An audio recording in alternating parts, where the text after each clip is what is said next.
Hey guys, Zach here, and today I want to talk to you guys about some alien invaders that you might find in your tanks. Now, what I mean by alien invaders are inhabitants that you didn't add specifically, and that seem to have appeared out of nowhere in your aquarium, whether that be for good or for bad. In this video, I just want to go over a couple of invaders that I have personally had in my tanks, and whether they're good or bad, and how I dealt with them if I decided that I needed to remove them. Before we start, if you guys would consider subscribing down below, it does greatly help the channel. And with that out of the way, let's get into it. Our first invader is one that's pretty infamous across the hobby, and it's always bad when you see it in your tank, and that is going to be planaria. Planaria can really be a problem because they'll eat whatever they can get a hold of. They are carnivores, so they're going to be eating all of your inhabitants. Right? They'll eat shrimp, they'll eat shrimplets, they'll eat snails, they'll eat crabs, they'll eat other worms, and they'll even eat some fry if they can get a hold of it. Planaria will slink along the glass, and some species have a poison secretion where they can secrete it and paralyze the prey, which allows them to go after things that are bigger than them and be successful. Now, what this means is that their population can exponentially increase if they're able to get a hold of all of this extra food so they can focus on reproduction. So planaria can really become a problem in breeding tanks, so either fish tanks where you're trying to get a breeding pair together, or even in shrimp breeding tanks, they can become a problem. And that is because generally in those tanks you're going to overfeed something like fish flakes or shrimp pellets or whatever it might be, and that will allow the population to grow. With all of that said, planaria are pretty easy to identify.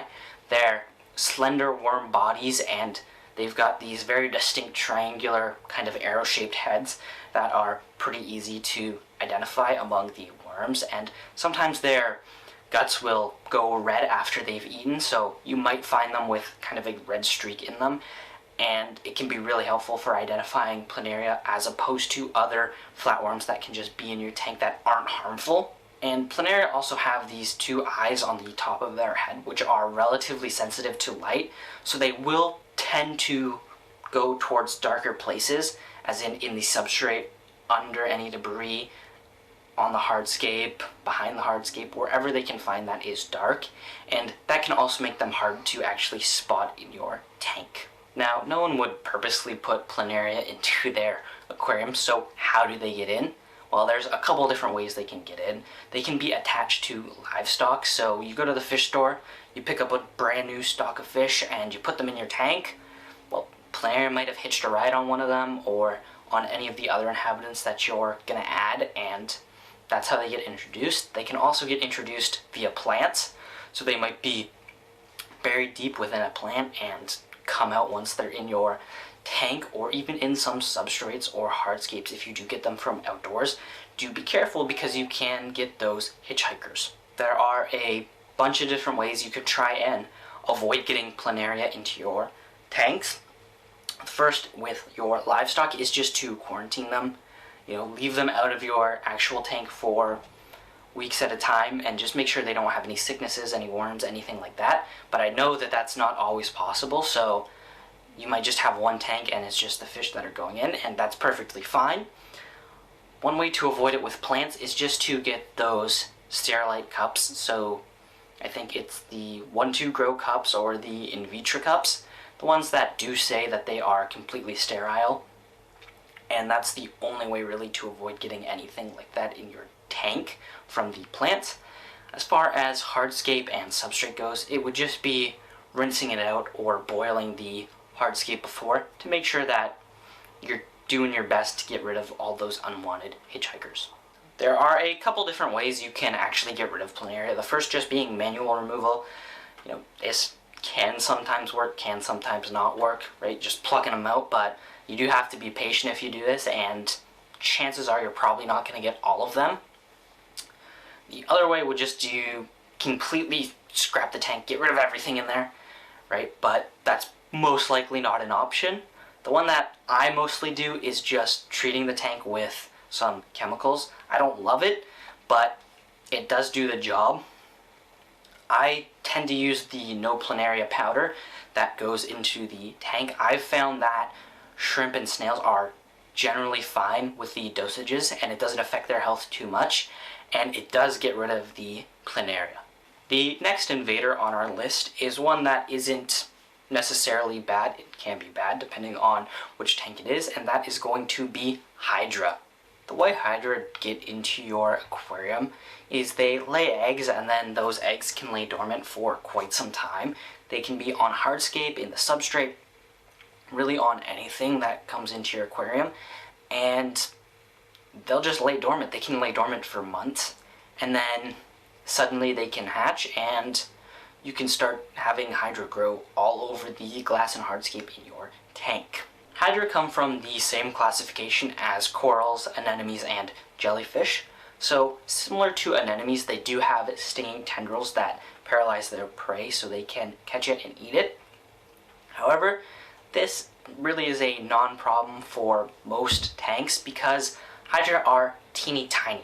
Hydra are super small. Their main food source is something the size of about a baby brine shrimp, so tiny. And while they might sting your baby fish or baby shrimps, they're not going to be able to get them.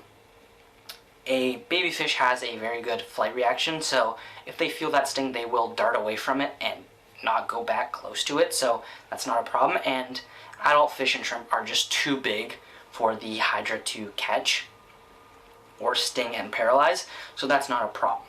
Now, Hydra can overrun a tank quite easily for a couple different reasons. The first is if you do overfeed your tank, they will take in that extra food and just multiply, and it can get out of hand really quickly.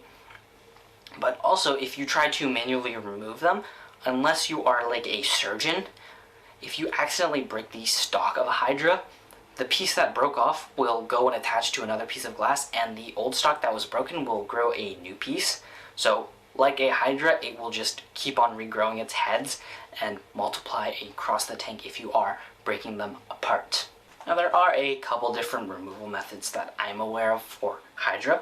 The first being chemically removing them with some special chemicals. I'm not too familiar with this, so you guys would have to do the research yourselves and find out exactly what it is, because I know there are certain chemicals that can remove it but are harmful to the tank, so do be careful of that. But the method that I'm familiar with is just adding in fish that do like to eat Hydra. So mollies, for example, really do like to eat Hydra. Guppies even like to eat Hydra. And you can introduce these guys and they will take care of it. If you do introduce them and you find that they're not eating the Hydra, try decreasing the amount of flake or pellet that you do feed your fish, and they will start to scavenge around the tank and look for other food sources, and that should be the Hydra. The next invader on our list is one that can be good or bad on your perspective of them. I personally love getting them and finding them in my tank, and that is going to be snails. These guys can easily get into your aquarium just by hitching a ride on some of the plants that you might buy from the aquarium store, right? If you go to the store and they've got those big tanks of plant storage, generally speaking, if you're gonna go and pick out, 3 or 4 or 5 plants, whatever it might be, chances are you're probably gonna have a snail on 1 or 2 of those. The real only way to get around this on plants is either by going through your plants by hand and picking off all the snails, or buying the sterile cups like the 1-2 grow cups or the in vitro cups, and that's really the only way to guarantee that you don't have snails on your plants. Generally speaking, I consider snails to be quite good for the aquarium. They're a nice member to have on the cleanup crew, and they do like to take care of things like algae and other waste, and I find them to be quite helpful. I know that some of you dislike snails just because they do sometimes boom in population and can really get out of hand and just take over a tank. I personally have found that the best way to avoid this is just controlling the amount of feeding.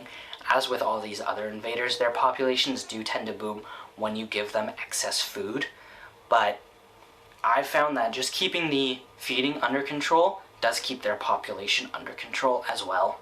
Now, if you really are against snails, I've only found that there's one good way to get rid of them, and that is just manual removal. Just sitting there and picking the snails out. It's not fun, but it's the best way I've found to get rid of them. And as you are getting rid of them, do be aware to look at the glass and the hardscape to see if there are any egg sacs that might be lying around from some snails. Because if there are, that can just start your population all over again, and you're just repeating this infinite cycle. So look for egg sacs, either crush them or remove them, and manually removing snails is really the only way to get rid of those guys. Now, the final invader is one that I absolutely love. When I see these little guys pop up in the tank, I think I've hit a jackpot, and those are going to be copepods and other amphipods. Now, these little guys can get into your tank a bunch of different ways. They can be on hardscape, in the substrate. If you go and collect materials from outside, they can be on those, or in the substrate you collect from outside. They can be with plants, and they can even be in your water itself. Now, their legs can also dry out, so if you do collect hardscape that was near water, or hardscape that was already pre-soaked, you know, they might have laid eggs on those, and now you've got these dried out eggs that do hatch once you resubmerge that piece of hardscape, and they just seem to miraculously appear out of nowhere, but they have eggs all over the place and can just really get into your tank in a bunch of different ways. Generally speaking, I would call amphipods and copepods quite a valuable asset to your aquariums. They are a great food source for fish, and they're super useful, and you can propagate them if you just feed the tank and grow a population that is quite large and basically have free food for all of your aquariums. But I can understand, maybe you just don't like them visually, maybe they're just a distraction in your tank and you want to get rid of them. The only way that I know to get rid of them is, again, manual removal or adding a fish that does eat them. If you put something in like a gourami or guppies or really anything, they're going to go crazy on the copepod and they are just going to eat them all up, right? I had a thriving population in the tank, and I put in like 3 gouramis and they went to town on that population, and there are no more copepods in that tank. So that is everything for this video. Hopefully you guys have found this information helpful, and hopefully you did enjoy the video. If you have, please consider subscribing, and I'll see you guys next time. Peace.